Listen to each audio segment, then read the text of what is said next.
Anneliese Michel showed all the traditional signs of being possessed by a demon. She heard the voice of the devil. She feared holy places. She growled like an angry animal. Her family thought she was possessed. The local priest agreed, and even Anna herself thought that a demon had taken control of her body. When the region's bishop finally granted permission for an exorcism, the family was relieved. 2 local priests conducted their first rites on September 24th, 1975.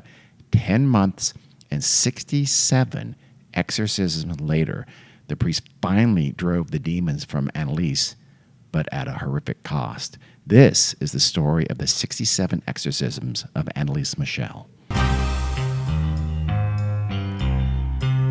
Hi, everyone. Welcome to the Weird World podcast. My name's Carrie. I'm Dean. And I think this is going to be a scary episode.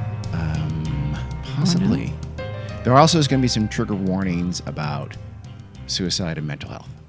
Just FYI. Okie dokies. Pretty significant ones. This is also going to be a 2-parter.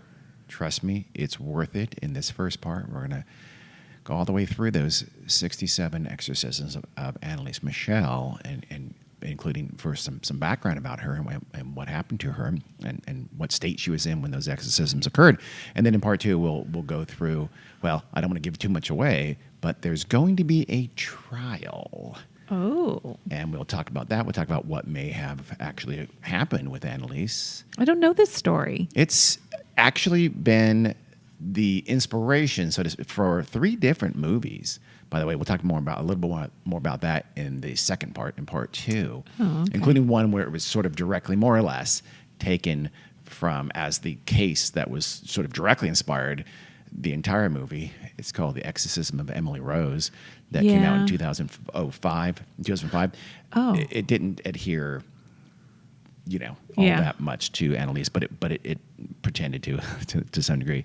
First, as I mentioned, let's start from some background. Let's get to know Anneliese before we go over her ordeal.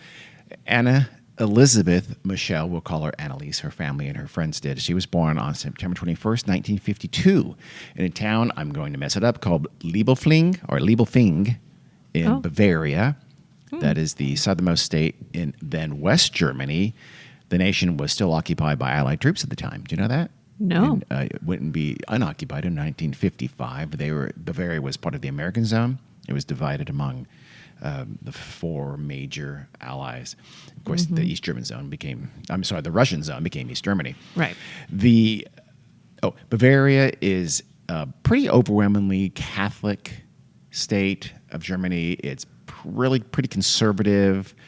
The Germany to the north becomes a little more Protestant, but it's very heavily Catholic and sort of kind of old school conservative in Bavaria, which is important because the whole kind of milieu of the area and particularly her family is critical to this case. Anneliese fit in pretty well with this background here. Her family was very, very religious, devoutly religious. She and her 3 sisters were raised by their parents, Joseph and Anna, in just a really, really deeply Catholic house. So Catholic, they attended Mass not once, no, twice a week. Every single week they went to Catholic Mass. Yeah, I don't think that's that unusual. Seems insane back in to me. those days. Yeah, I suppose you're right. But they were a really, really kind of a hardcore Catholic family household. I'll bet you my grandmother went to Mass twice a week. Really? Mm-hmm. Was she ever demonically possessed? I'm just curious. She was not. Was she ever? Okay. When Anneliese was still, I think, pretty young, they moved to a nearby town called Klingenberg, and that's where Anneliese's father ran a sawmill. That was what he did for a living. So Joseph, her father, had even considered becoming a priest when he was younger, and they had 3 nuns within their immediate family. So they were very, very steeped in this religiosity. But despite this devoutness, or maybe actually feeding into it, the family had faced a scandal, a pretty horrific scandal not long before Anneliese was born. It was in 1948, and Anna, her mom, had given birth to an illegitimate child. What? That was huge for that in that area, for that kind of a household at that time. It was a big, big deal. This is not that long after the war. The daughter, she named Martha, would be the firstborn. I don't know. From what I've read, it's not completely clear that Joseph was the father or not. I think he was, because not long later, they got married. But this stain was so severe of her having, and the whole area in the town knew about that she had this illegitimate child, that they made her wear a black veil during her entire wedding ceremony just to, shame her. So everybody knew, hey, you can't keep being all white. Wow. You're not pure as different snow like you're supposed to be. I mean, I'm surprised they let her get married in the Catholic Church. True, yeah. I guess that was the compromise. I don't know. But here's the thing. Anna the mom didn't direct this anger or any anger toward the community. She didn't blame them. She blamed herself. Oh, yeah. And they blamed, so did Joseph. Yeah. So you basically deflected all that anger that you could have been out, but you embarrass me and humiliate me. She deflected it inward, and that she accepted that she was this disgraced woman. Yeah. She desperately wanted penance. She wanted to make up for it her whole life. She wanted atonement, to be forgiven, to do good works, to wash away this horrible stain. That feeds into her kids, and it would be born about 4 years after Martha. And they kept Martha? Yes, they did. Okay. Okay. Yes. My question is, it sounds like Joseph is the father. He must have been. Again, nothing's very specific, but he must have been. So and it's kind of clearly there was no stain on him. No, it's always the woman's fault. Bullshit, that, patriarchy, Catholicism. Well, you know what? It's, people have still said that way today. So sure as hell is. So from this earliest childhood, Anneliese is taught that the whole family really has to atone for these past sins. Sure. And here's the key. Not just their sins. Their sin had been done, right? They led this now sin-free life, more or less. They felt like they had to make up for other damned people, other sinful people. They can be so good, they could sort of rescue the souls of bad people around them in the community elsewhere. Yeah. They really had this weird sort of dynamic going on about we have to be better so we can atone for all those other sinful people. That's getting a little pathological. Also, weren't they up to date on their own religion? Jesus died for their sins. So as long as you repent and go to confession and say 5 Hail Marys and 2 Our Fathers, your sins are washed away. Yeah, the Catholic Church is not known for its easy forgiveness. They have that's the Catholic Church. Yes, but Carrie, it's very easy forgiveness. No, it isn't. They still have penance to remain. Yeah. You have to. That's the 5 Hail Marys and 2 Our Fathers. That's sort of not really actually true. Who's the fallen Catholic at this You're table? the fallen Catholic. Yeah. But you're the devout Catholic? No, but you weren't really a Catholic. I mean, you were, but you were a small child. You didn't know what was happening. You just know they were dunking your head underwater and what the hell was going on. Did they? No, wait. No, they just dribbled it on my forehead. Oh, okay. Yeah, you got off easy. No, Catholics don't dunk their babies. I don't know. Baptists do, right? Yeah. I've seen it. Yeah. I've seen it in a river in Texas. They take you to a river or a lake or it's a little scary. A swimming pool, which is just looks so ridiculous. I love the swimming pool thing.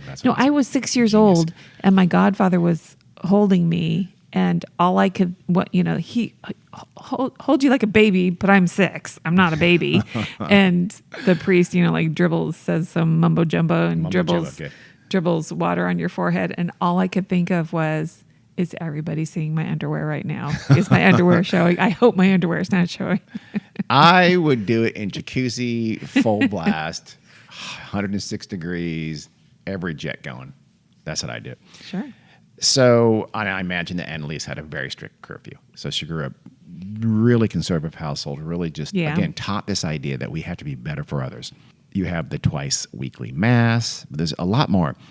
Anneliese and her older sister Martha spent almost every day at home praying instead of playing with the neighborhood kids. So they could come home from school. This is before Anneliese was even, could go to school, and they would just pray all day long. Yeah. Kids are out fun, playing ollie and free. No, hide and go seek, and they're inside playing tag, playing what's that one where you have to Red Rover. All those old school games. Did you look up all the typical games they played in Bavaria? 1950s Bavaria? No, I did not. I assume that they played similar games. They for sure did not.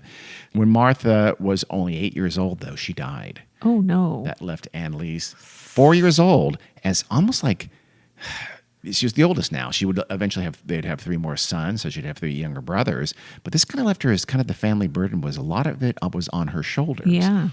Klingenberg. Wait, how did Martha die? Some sickness, some illness. Okay. Why do you think they murdered her?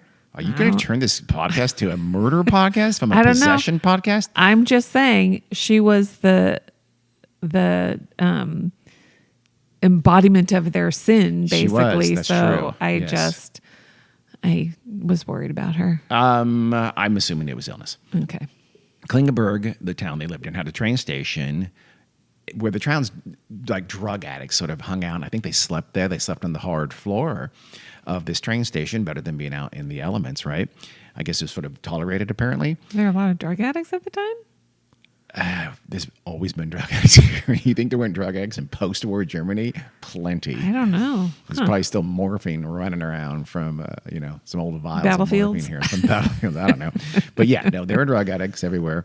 Always has been, always will be. And Anneliese, though, was made to sleep on the hard stone floor in some part of their house to atone for the sins of these drug addicts sleeping on the floor of the train station. That's just a... Did the parents have to sleep on the hard floor too? No, Anneliese did. Oh, wow. Yeah, Okay, yeah. so this is abusive. I mean, they this were... is, but Anneliese, she grew up in this. This was second nature to her. This was of course, the norm to her. That's what happens with abused people. That's true. Despite this, though, she got along well. She had friends. She was pretty outgoing. She was happy. She would go to school. She prayed afterwards, but she had friends at school. And she probably loved school. Oh, I know. Are you kidding? She was smart, too. She was good at learning new languages, for instance. She seemed normal. She seemed happy. Increasingly, though, as she grew older, her home life began to just stressed her out. It was very fretful. So she started suffering from a string of illnesses. She got measles, mumps, scarlet fever, all when she was fairly young. I guess they didn't have vaccinations. Don't know when they had vaccinations for those. They now come in one shot, I think. Isn't that aren't those all 3 in one shot? What did you say? Measles, mumps, Mumps, and scarlet fever. Maybe not. Measles, mumps, and rubella. is the shot. Okay. But yeah, no, they probably didn't have shots back then. I don't think they did, but she got those. She survived them, but she, Well, wait, she was born in 52? for 52, yeah. Yeah. So this is, I mean, they were probably developed at some point during her lifetime. Yeah. I mean, we got them, and we were born in the 60s, so. But by the time she was a teenager, she was kind of sickly and a little bit neurotic. Okay? It's going to get worse. So Annaliese's world was turned really upside down and really changed forever when she was 16 years old. She was at school. She was sitting in her classroom. Suddenly, she blacked out and she collapsed to the floor. She was kind of unconscious for a little while, and then suddenly she started having convulsions, very significant, severe seizures right there in front of the whole classroom. The teacher comes over. You can imagine what's going on. They try to stuff a pencil down her throat or something like that. Not down her throat, in her mouth, right? Yeah. And she finally did. The seizure stopped, and she kind of came out of it. But for a while afterward, her friends and the school classmates would say she seemed like she was almost in this like trance-like state, and she remained in that for a little while. Which is a seizure. It's still the remains. She was kind of in a daze. Yeah, trance-like, and then kind of in a daze even after the seizure. Yeah, I think they're called like silent seizures or something like that, where you could be, never have like a convulsive type seizure. You could just be sitting there, and it just looks like you're spacing out. Okay. And you are having a seizure. And you can have both? I'm sure. She apparently did. She had a severe seizures and then this trance-like dazed state for some time. Questioned later that day, she said she had no memory of the seizures or being in some kind of a trance-like state either. So she goes home, and later that night she's in bed, she's asleep. It's late, early in the morning, when she wakes up from this dead sleep with just like gasping, and she was frantic, and she's able to, I guess, hoarsely whisper for her mom, and her mom came into her room, and she said that she felt like something was pressing down on her chest, and that she was almost like partially paralyzed. She could barely move. She's also said she can barely breathe, and that she could only speak in a whisper, and she wet the bed. Mm-hmm. So all these, her mom comforts her best she can, but this was the same, I guess, later that night of that first seizure in 1968. So she would have been 16 years old. I mentioned that, I think. Yeah. The next year, August 24th, is now 1969. She's not quite 17. Anneliese was stricken by a second seizure. She again went into this trance-like state following this seizure. This time, by the way, it was at home. It was at nighttime while she was in bed. She also, again, wet the bed. So now, something serious here. They took her to the hospital, and she saw a neurologist and examined her and did like EEG. And he said, it's more or less normal brain activity I'm seeing in the EEG, but my diagnosis is that she has temporal lobe epilepsy. Right. We'll talk quite a bit more about that in part 2. But of course, as you know, this affliction can cause these grand mal seizures, but it also does cause memory loss, and it causes, critically, both visual and audio hallucinations. Really? Yeah. So bear that in mind as the story continues. Her family, though, apparently thought differently. Even here at the second seizure, already they're talking, probably amongst themselves only, I imagine, that this latest episode, the second seizure, may be some kind of a sign of demonic possession. Jeez. So, this is a hyper-religious family. It's a family that also felt themselves just sort of sin-stained and unworthy. A family that felt a need, even really wanted to atone. And so they would be tested. They would be punished. So it made perfect sense to them that their daughter would be this target of this retribution. Yeah, so I'm thinking about it. Combine the sense of this sin, this deserving retribution, put it in that ultra Catholic setting, and it would be almost surprising if they didn't come to the determination that this might be some form of demonic possession. Their daughter was the center of this kind of peculiarly. I can't pronounce that word. Peculiarly, pronounce that word for me. Peculiarly? That's it. It's a terrible word. It's a horrible word. I tried twice and I gave up and gave it to you. But this kind of retribution. Yeah. This is a very Catholic answer to this whole kind of the context of what's happening. We're a sinful family. We're super religious. We're super Catholic. Bad things are happening to your daughter, things we don't fully understand. This might be the devil. Yeah, but the doctors do understand it, and they've told us what it is. Of course they know. But, you're like, okay, you go ahead and take your science. I'm going to take, their answer was not found in science. It was found in religion. Are the little brothers around by this time? You hear very little about them. Okay, but they do exist. They do exist, yes. I in one source at least said she had 3 brothers. You hear very little about them otherwise. Okay. In February of the next year, it's now 1970, Anneliese was hospitalized, but it was for tuberculosis. Oh God, tuberculosis. Poor Anneliese. I know. I guess she's sick all the time. Yeah. And it's not. I guess obviously it wasn't the really bad kind. You can be cured of tuberculosis, right? By 1970, they had antibiotics, I think, that could cure tuberculosis. I believe. I'm going to say yes, but anyway, she was hospitalized with tuberculosis. While there, she told the doctors that she had been hallucinating both colors and sounds. But when she prayed on her rosary, she felt this kind of euphoric feeling. Keep that in mind. We'll come back to that in just a second. Her doctors, again, tested her. Then they reconfirmed the diagnosis of epilepsy. And so I think at this point they put her on medication. But she wasn't having more seizures. Or had she been? She had the second seizure, so she had 2 so far now. Right, but now it's over a year later. The second one was about 6 months, August to February. So at this point, when she had tuberculosis, the second seizure had been about 6 months ago. Okay. I don't think they did put her on medication. So yet. She wasn't having lots of them. No, they were not very frequent. She had 2 in about a 1 year period, and now it's been about 18 months or so. And she's had 2. Weirdly, though, fairly soon after, when she started praying and she'd have the rosary beads in her hand, she would now start feeling evil. She would have these hallucinations that she described as making her feel evil whenever she would pray with her rosary beads, which, again, she's hyper Catholic. These should be a good thing. These should be, give you comfort. So she became very depressed. She had suicidal thoughts, hence the trigger warning earlier. She heard voices in her head now. These are classic schizophrenic or, significant mental illness now. This is beyond epilepsy, I would argue. Why? They said it could cause...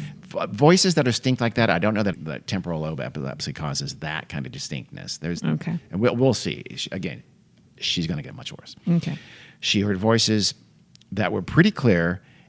They said, "You're damned. You're evil. You're unworthy." So they're saying, and again, so remember earlier, they're saying more or less what she would expect them to say, what her Right. family has sort of taught them that she should expect them Yeah. to say.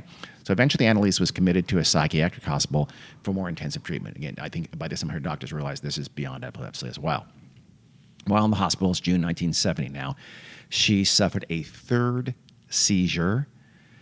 And oddly, because apparently for the first time, she was then put on anticonvulsive drugs, which seems like you would have done that earlier. But you're right that she had one. Yeah. They didn't. She had one almost a year later. They still didn't. Now it's the third one. It had been less than 2 years.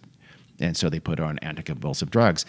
One of those was Dilantin, which I think is still a leading medication for epilepsy. I've heard of it, but I don't know. The medications, though, really didn't help that much. Her hallucinations continued, and they Yeah. kind of morphed into much more specific and much more overtly religious motifs. So she said that she saw, quote, devil faces off and on throughout the day. She would just, I don't know, close her eyes and she saw these demonic faces in her head and she'd hallucinate them pretty frequently. Very often also her own face would squeeze in and just sort of ball up into this involuntary grimace. In fact, the Germans have a word for it. It's called Fratzen, which means literally, quote, grimacing faces. And I mean, at this point, it's clear she's getting worse. She was put now on antipsychotic drugs this is, I guess, the summer now of 1970. And some of those drugs included Alept, which is something like chlorpromazine, which is still sold under the brand name Thorazine. Oh, yeah. And it's used to battle schizophrenia and also delusion. It really is used for fairly significant and serious psychological disorders. So she's now on some pretty heavy-duty drugs by now. She should be just 18 years old, not even quite 18 years old. And remember, this is a very serious situation. She had enough treatment where eventually she could go home.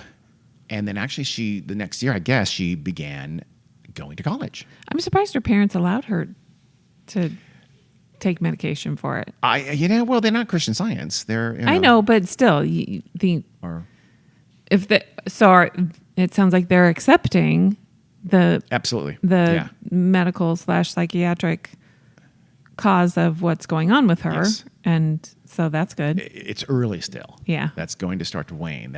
But at this point, still, they want to help their daughter. I mean, her mom especially probably felt like, yeah, I think I know what's going on here, but let's try everything. Let's see if the medication works and if it helps her. And it seems to have, for at least early on here, at least enough so she can start going to college and take classes. Unfortunately, these are not simple psychiatric issues that are one and done. Like the first medication works like a charm and you're perfect. It's often not an easy road. There is no wonder drug psychiatric medication yet. We're probably nowhere near it. Yeah. They can, in her case, it seems like they at best dulled some of her symptoms, at least temporarily, but they were never super effective. She became more and more depressed. Her health began to flag even more. She deteriorated as her mental impairment just kind of resisted the psychiatric treatment and the medication she was undergoing. Again, it got her good enough to go to college, but it wasn't working. She was still having these hallucinations. She's still really depressed. So even at this early stage, it's not working. After 5 years of medication and treatment, she became herself just super frustrated, super angry. She herself thought, this isn't working. I've got to try something else. She had changed too. Her friends and her family, and especially her friend set from, I think like high school and then early on in college, said that she became a different person. She became more withdrawn, but she even became unfriendly. Whereas before, despite those occasional seizures, again, she had been outwardly happy again. She had through most of her childhood. When she wasn't sickly and she wasn't super depressed. To others, she kept friends. She seemed like a fairly normal person, fairly outgoing, again, doing well in school when she was able to study. But then now she's being more withdrawn, and she even started to just like have these outbursts of anger and just lash out at people and everyone around her. So they're noticing significant changes in her personality as the medication is not working. Yeah. And the worst was probably the depression. It just consumed her. Here's a quote from her. She says, "This is no longer a depression. This is a condition." She told this to one of her doctors. Yeah. She said she felt like someone else is manipulating me. I think that's a little bit of a prescient statement. She felt out of control. Quote, "My will is not my own," end quote. She became withdrawn more, even to the point where she started to not feel any affection for her boyfriend. She had a boyfriend, and they were happy, but then gradually she described herself as just feeling ice cold, and she just couldn't work up any affection towards anyone, friends, family, boyfriend. She said, quote, "I can't feel any love at all. I am all numb, sort of. I can't feel emotions like that." I mean, that sounds like depression. It's severe depression, but it's also specific about, not, I don't love anyone, and I don't know how, I don't understand. I don't know how to feel that. I don't know how to, even though I used to about these same people. Right. Yeah. Weirdly, at some point, she began to shy away from religious items and iconography. Like they had crucifixes and crosses and things like that in her home, and she would not want to go near the crucifixes. Again, this is not like her. It's not like her upbringing, right? She almost acted like she feared those things. She further disengaged then from her friend set. She had just a secular friend set in her early college days. As this is happening, she starts getting rid of those friends. She starts ignoring those friends, and she started hanging out with this super religious Catholic little group at her college, and those become kind of all of her friends. They were considered they were looked at, I get the sense, as these kind of weird religious zealots, and she became very friendly with them and dropped her friendships with her previous friends. All she wanted to talk about apparently was just God and religion. It just consumed her by this point. She started becoming like a doomsayer. She would talk about not just her damnation, like I'm damned, but she thought everyone's damned. The end of the world is coming. We're getting closer and closer to annihilation.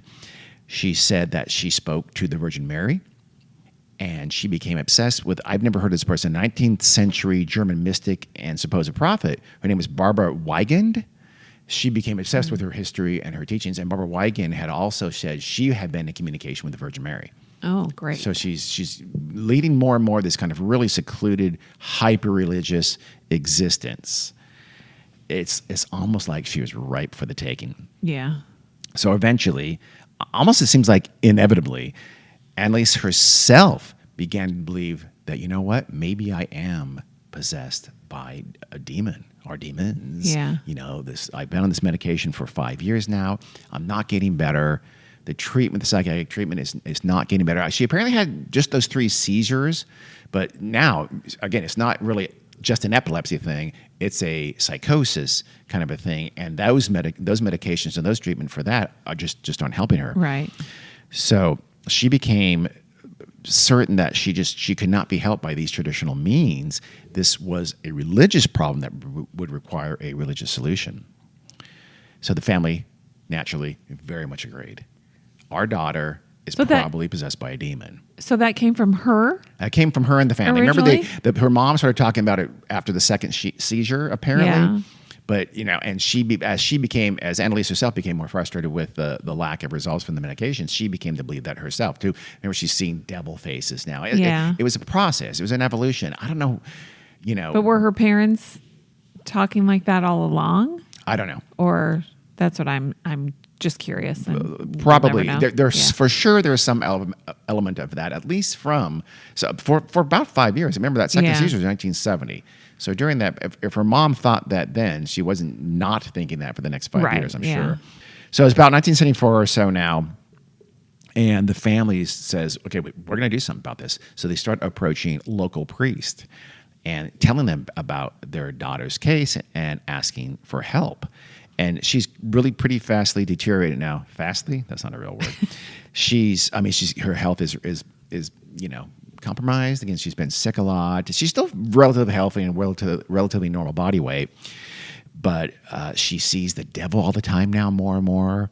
She's hearing the voices still, despite her treatment, and she'll be like in a silent prayer, and they just start yelling at her that you're going to rot in hell, you're damned. And she's hearing that more and more. It seems, again, her affliction now seems much, much more so. This kind of demonic possession is taking on this religious context very overtly now. Yeah.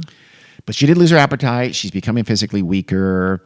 She said that the demons were preventing her from eating. Oh, that's so she not wants good. to eat. They won't let her. Yeah. Right? Demons are not usually very nice to their hosts. No, That's they're well not. known. They don't really care. But they should want to keep her body healthy. You would think. Yeah, but I you mean, just move on to the next one, that's I true. suppose. That's true. Again, in Supernatural, a black cloud of smoke comes out from the mouth and they can invade someone else Exactly. right away. So when they kill off that body, they're not that concerned. That's Yeah. true. So rather than eating meals, apparently the demons let her eat spiders and flies because she started eating spiders and flies that she captured in her room. Like Lily is right now. I think she's eating a spider or something. over there. Probably, yes. She also would sometimes steal coal from the fireplace and eat the coal. Oof. She once, now again, this is, I probably should have said something a few seconds ago, but if you don't want to listen to this, don't listen for the next 10 seconds, but because she also, at least one time, maybe more than once, she urinated on the floor and she would get down on her hands and knees and she would lap it up like a dog, her own urine. Yeah. She also sometimes barked like a dog, and sometimes she'd even just rip her clothes off in the middle of the room, screaming for the demon to get out of her. Yeah. So she's severely psychotic by this point. Mm-hmm. She hardly sleeps anymore. She sleeps like an hour or two a night. Instead of sleeping, most nights she'd walk around their house begging Jesus to help her, just, begging overtly, sometimes screaming for Jesus or God to help her and release her from And they're this not punishment. taking her back to the hospital? At this point, they must be again, they've already approached priests to get help from them, meaning an exorcism. Mm-hmm. They're convinced now the hospitals can't do her no more good. Well, we need to make the church help us. I'm assuming she has also stopped taking any medication. We'll talk about that later during the trial phase, but it's unclear. She may have always been not great at consistently taking her medication. Yeah, clearly she's not likely. taking her medication. We don't know for at this sure, point. but it's very likely that. And at this point, she's almost certainly off her meds entirely. Yes. I'm sure she is. Her behavior though was very inconsistent. One minute she'd be like knock a religious picture of Jesus. Every Catholic household has one. She'd knock it off the wall in anger and fear, or take her rosary beads and slam them, against the wall and try to destroy them. And the next minute, she'd fall to her knees, literally, and genuflect and ask God for forgiveness. It got to the point where she would genuflect. That she went down hard on presumably hardwood floors. Yeah. 400 to 600 times every single day. Oops. She would wreck her knees. Her knees first became swollen, then became badly injured. She had damaged her ligaments and her tendons. She's constantly, I imagine, even kind of compulsively moving up and down on her knees 400 to 600 times every single day. Yeah. It was horrifically self-destructive behavior.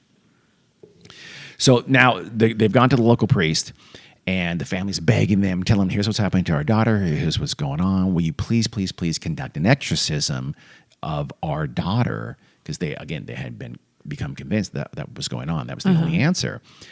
At first, the priest politely said, no, let's just hold on here. We urge you to keep Anneliese on her medication and continue to see her doctors. And they said, anyway, the local bishop has to give us permission for an exorcism, and we don't have it. It's a pretty big step. It's not easy to get. The church, by this point, had kind of frowned upon exorcism, certainly without really solid proof that they really were possessed by a demon. Yeah. We'll go over some of those later, by the way. Again, when we talk about what happened to her, what really was going on, we'll actually go we'll talk about what those exact proofs are that the Catholic Church wants to see to say, yes, you are demonically possessed. But at this point, they're unconvinced. At the very least, they're uncertain, so they don't approach the bishop yet for permission. Then Anneliese, this must be at least 1974, maybe even early 1975, I'm not sure. It's probably 1975 by now.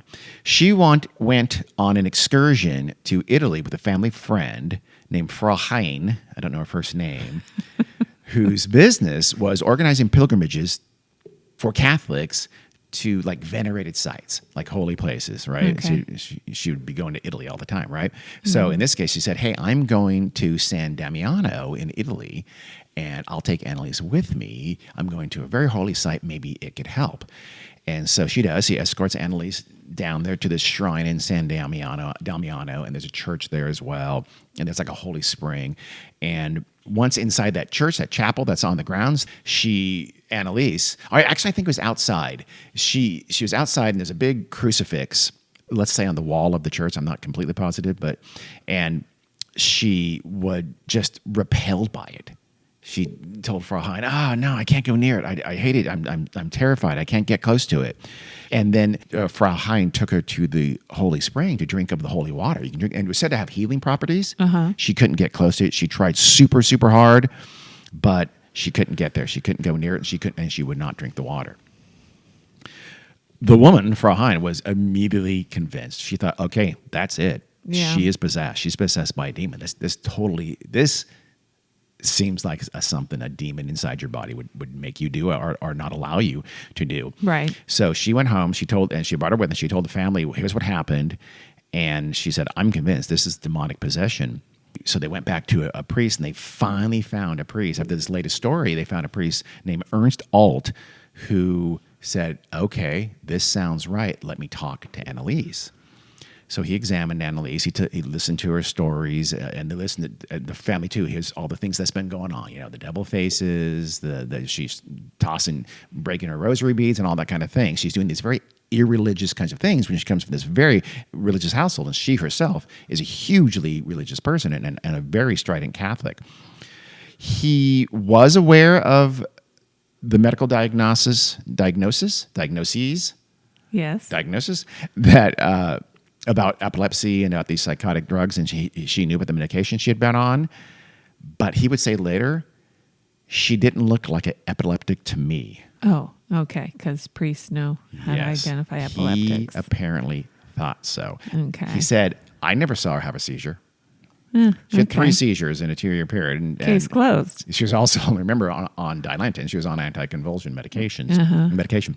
I think the San Damiano event appears to have played a really critical role in Alt's decision, though, because he found it very, very convincing. He wrote about it when he eventually would write to the bishop. He wrote about it at length, and he said he had spoken to Frau Hein. He found out exactly what happened. Frau Hein was the woman who took her? Yes. And he's really impressed with what happened. He said about how Anneliese desperately wanted to reach that church's crucifix and tried so hard, but she said the ground would burn her feet like fire the closer she got to that crucifix. He said that she even retreated and then tried to sneak around behind the crucifix and come at it from behind and see if that would work, and it didn't. She still was repelled by it and couldn't get close enough to it. When she had walked by a picture of Jesus inside the chapel at San Damiano, she had violently cast her eyes away. She couldn't even look at it.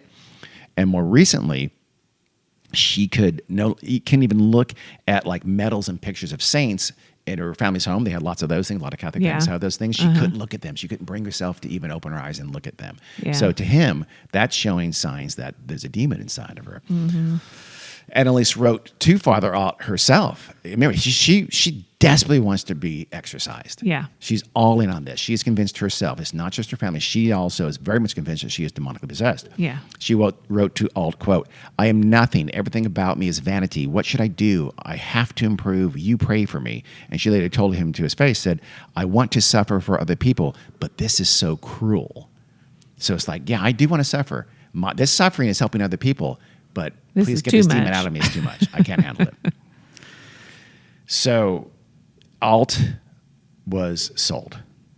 He was on board. He now believed he was in the presence of demons inside of this young woman. Yeah. He went to Bishop Joseph Stangl with the case and the evidence such as it is for a demonic possession. And after, quote, careful consideration and good information, end quote, the bishop granted permission to conduct an exorcism.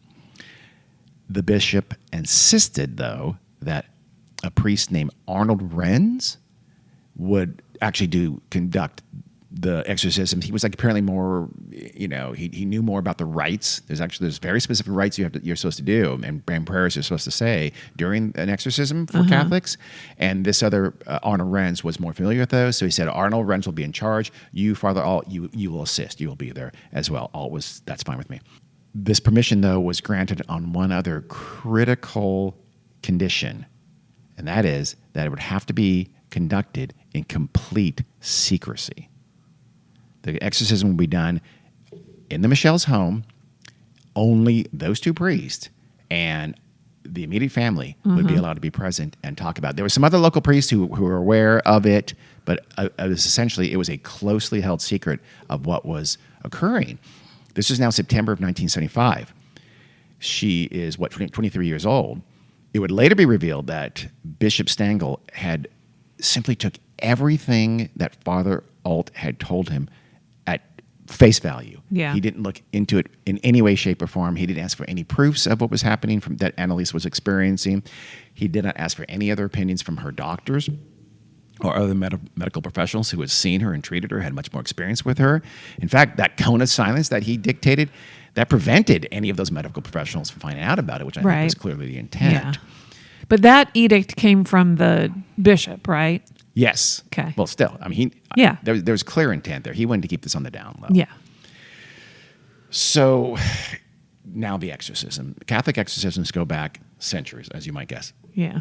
The rites to conduct them, to cast demons from the bodies of the possessed, were actually codified in 1614 in a treatise that's called the Rituale Romanum. And this was written down like that because throughout the 1500s, exorcisms had become hugely popular. They had surged in popularity throughout for a century or so. So finally, in the early 1600s, they said, "Okay, let's write this down. How you do it? Let's codify this. Let's do this right." And you notice that's during the height of the witch scare in the 1500s, when people were getting possessed all the time, and they had to have priests exorcise these demons. Well, did it work? Well, the favorite phrase, the phrase you're supposed to say that was supposed to work the best during an exorcism was, quote, "Vade retro Satana," which means "Go back, Satan."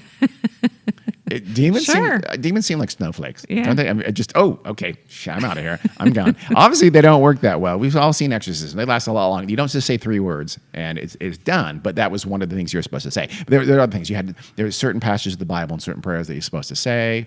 It was kind of quasi-ritualized. The power of Christ compels you. That's for sure one of them. Is one of them. While tossing holy water on them and dodging the vomit. In more modern times, though, the practice of exorcism in the Catholic world had become kind of frowned upon. It had waned dramatically, even in the 1900s. It was, and probably, I don't know, I'm not sure when. I think by the 1800s, it was not common. By the 1960s, just before this happened, it was extremely rare. It was not common at all. Then the film The Exorcist was released in 1973, and that would generate a tremendous amount of buzz and interest in exorcisms, but that was mostly in the United States where that happened. It wasn't quite the same. In 1975, Germany, when and where this took place, exorcisms were still very much a rarity, which I think is illustrated by the secrecy surrounding Anneliese's treatment at the hands of Father Alt and Father Renz, and this silence dictated by the bishop. Yeah. He was embarrassed, I don't know, worried. At the very least, he thought that had to have thought this could be some bad media. Yeah. So on September 24th, 1975, the 2 priests arrived at the Michel home with Bibles and rosaries. And if they had seen The Exorcist, I imagine a few empty buckets and tons of cans of air freshener, maybe even a change of clothes or 2. By the way, you're supposed to wear certain garments too. It's very specific garments that you wear when you conduct these exorcisms. Really? Yeah. Not just their dress robes. It's nice like that, but I imagine there's a lot of white, so you can see the pea-colored vomit, the green, pea green vomit all over your scarf or whatever. Scarf. Well, what's the tunic? I don't know what the hell, I'm just going by the movie The Exorcist, and they wore white, if I remember, at some point, which seems crazy given what's going to happen in that room. I'd wear a nice a black that kind of hides those stains. That's what I would do, Okay. fashion-wise. They couldn't have known at the time, but both Alton and Renz were in for an unimaginable ordeal. They would visit the Michel home an astounding 67 times over the next 10 months. That's more than twice a week on average. Yeah. Their sessions would sometimes last an hour or two, but they lasted sometimes as long as 4 hours. Yeah. So this was grueling. Yeah. You know why it wasn't working? Why? Because she wasn't possessed by demons. Stop it. You don't know that. Oh, I do know I'm that. keeping an open mind. As they, I guess, read passages from the Bible and said, go back Satan and things like that, and as they prayed over this clearly mentally disturbed young woman, Anneliese more and more took on the trappings of that traditionally possessed thing. She started to growl and snarl and scream. She spoke in this voice of, we're going to listen to her in just a minute. It's not her normal speaking voice by any stretch of course, imagination, but it sounds ominous and foreboding. It sounds animal-like almost. Over time, she would say that there were not one, not two, but 6 demons in possession of her body and often her mind. Yeah. These demons included Lucifer himself. So I don't know that you really need other demons when you've got Lucifer in you, but she did have 5 more. Mm-hmm. They also included a villain from the Old Testament. That'd be Abel's brother Cain, the bad one. They had a villain from the New Testament. That was early Christian traitor Judas Iscariot, who 30 pieces of silver turned in Jesus. They had a villain from the long ago past. That was your favorite fiddle-playing Roman Emperor Nero. So these are just These are demons. These old-timey villains who died and, are, of course, became demons. They became demons, and Okay. now they're possessing poor Anneliese. And this came from Anneliese. Yes, it did. And, well, it came from the demons inside of Anneliese telling the priest this during the exorcism. Oh, gotcha. They also included a villain from the recent past. That'd be Nazi warmonger Adolf Hitler. Oh. And finally, a very specific villain from the recent past. That was a recently disgraced priest named Fleischmann. I don't know who that is, but they had this bad priest named Fleischmann as well. These demons were apparently, by the way, not on the same page all the time, other than wanting to maintain control of Anneliese. So sometimes they'd bicker among themselves.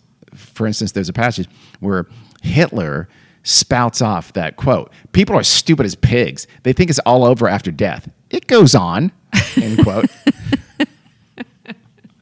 That was Hitler. It's like, how dumb are you people? Obviously. Judas was super unimpressed. He retorted that Hitler just had a, quote, big mouth, end quote. And he didn't have much to back that up because he has, quote, no real say in hell. So they're fighting about who's the badass, the more badass no demon, power. No. Hitler or Judas. Judas is like, hey, I betrayed Jesus. What did you do, Hitler, besides kill 6 million He's Jews? been there the longest. So, I guess. Yeah. So these demons aren't nice to her or each other. I mean, this sounds like a Mel Brooks version of an exorcism. This is absolutely true. Not real life. So Anneliese's voice, as I mentioned a minute ago, was often low and kind of terrifying when the demons were in control, which apparently was every time the priest came over to exorcise her. I don't know how much she's doing that when they're not there. when they're not there. Yeah. I don't know the answer to that. They recorded their sessions, though, at least many of their sessions, and these recordings exist now, and they're on YouTube, and I'm going to play you a couple here in just a second. You might be frightened by this. If you're frightened by demonic possession, don't listen to it. There is a couple of audio clips. Here, I'm going to play the first one here now. Okay, here it is.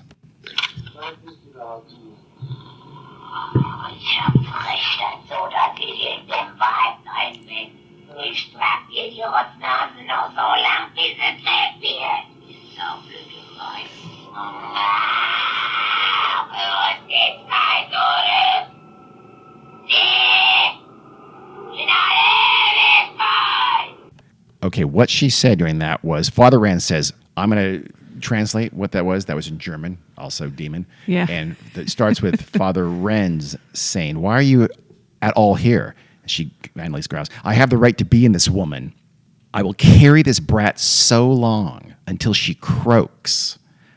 This dumbass bitch. And she screamed there. You heard that. For us, there is no coming back. Never. for all eternity. I don't know which demon that was. Okay. I'm going to play you another one now that specifically, I'm not going to play the entire stretch of it, but you will, in this next audio portion of one of the exorcisms, she first says, like, this is Hitler speaking, and Hitler, rants for a little bit. Then it's Cain, then it's Nero, and this audio clip has all 6 of her demons at some point. I imagine this is a mashup. But so she spoke in the voice of all of these demons at different times, all of these sort of world-famous demons. Ja, ich will auch für die anderen leiden, damit die nicht in die Hölle kommen und so. Aber dass die dann so schlimm ist und so grausam. What that is that's the actual voice of Anneliese. So for comparison purposes, this is actually Anneliese's voice recorded during the same period. That's her normal speaking voice that you're hearing right now. Das tut mir leid, das ist so leicht zu sagen, wenn es dann wirklich schlimm wird. Da will man überhaupt nicht mehr, da will mein Kind schon. Now she's going to speak in the voice of one of her demons. I believe it's first Cain. Oh, I'm sorry, it's Hitler.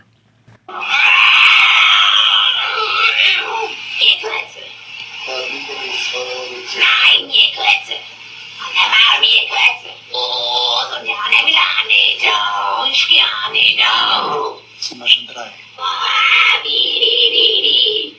Und er soll schneiden. This is Cain. I'll just play one more and then we'll... Okay.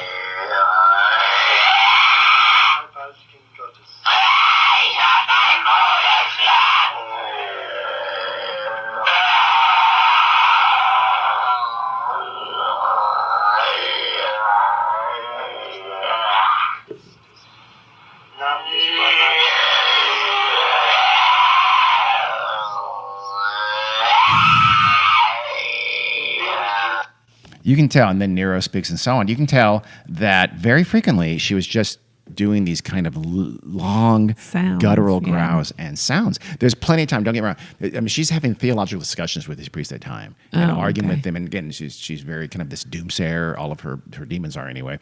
And they even have very specific kind of modern debates about the current state of Catholicism at different times. Those voices you hear in between, of course, is either Father Rans or Father Alt, and they stay very calm.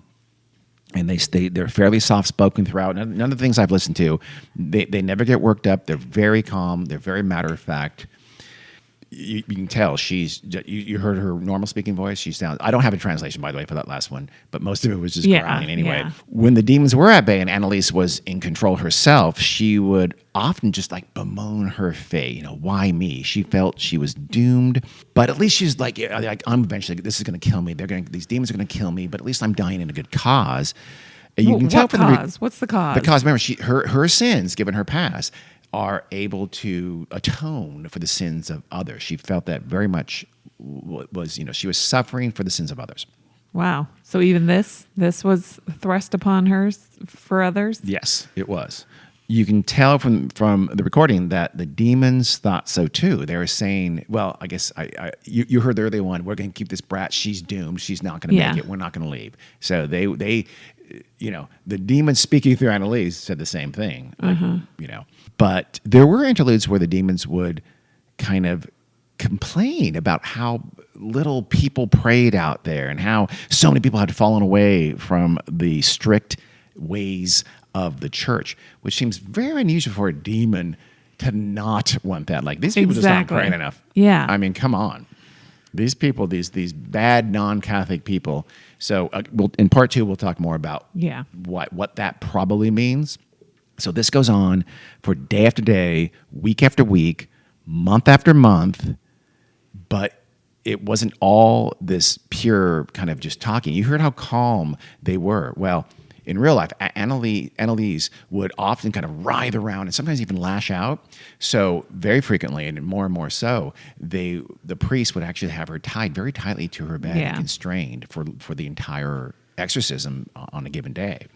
But they would say they didn't want to prevent injury to herself or to them. Right. But it was, it's not a good look.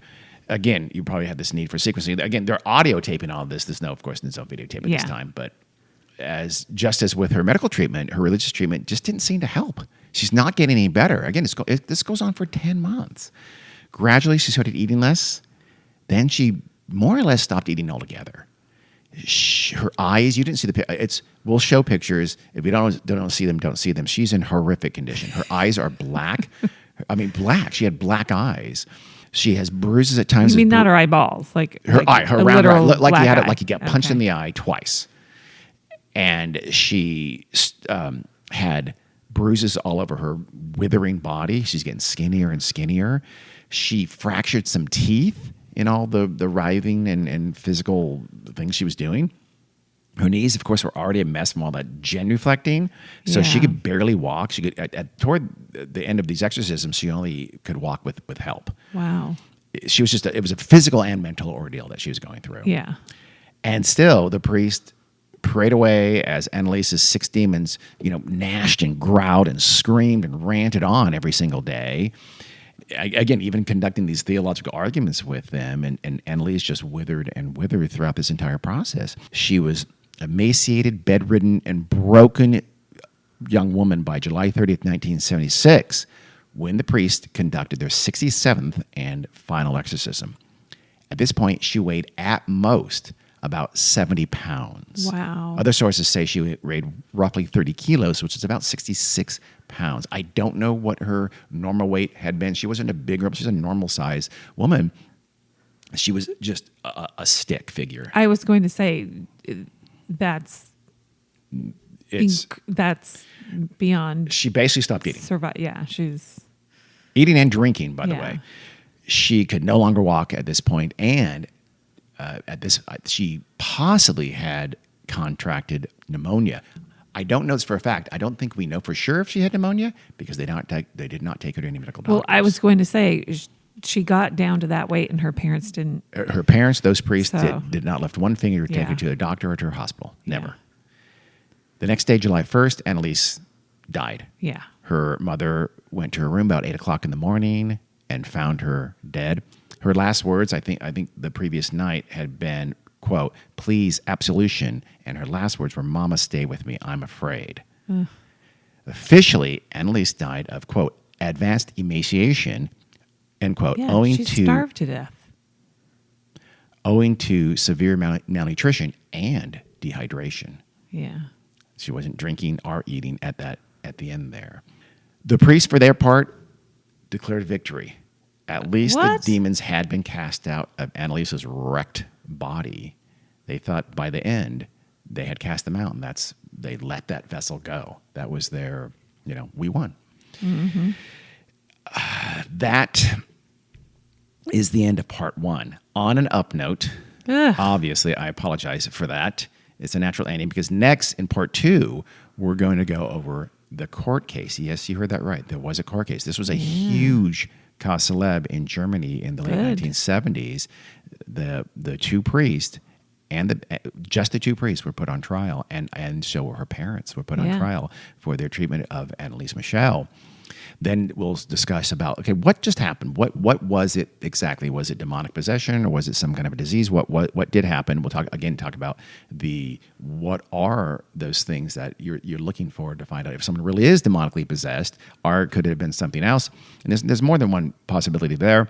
And we'll just talk a little bit about kind of the lessons learned from this. And finally, we'll end with kind of how it stands today. There actually still is. I'll say this. There are still people in Germany who venerate her grave to this day in Bavaria. Because why? Because We'll talk about that okay. in part 2. So hope you listen to part 2. That's next. We'll be a little more technical. Again, this trial is a pretty interesting trial, though, and Yeah. then we'll talk about. We'll try to take a little bit of a dive into what happened, what the doctors thought, and what the priest thought. That's part 2. Please join us. Can't Don't be wait. too depressed by part 1. I'm very sad about how she died. Oh, it's horrible. It's horrible. Regardless of what you think that she was going through, or what you think that the true outcome was, this poor girl Yes. suffered horrifically, Yeah. and people that could have helped her Yes. did not help her. Yeah. No, it And doesn't I matter. do have sympathy for her parents, Oh, for sure. but yeah, you don't neglect. Although you might have less sympathy after part 2. So we'll talk about that in part 2. I have sympathy up to a point. I'm not absolving them. To a point. Yeah.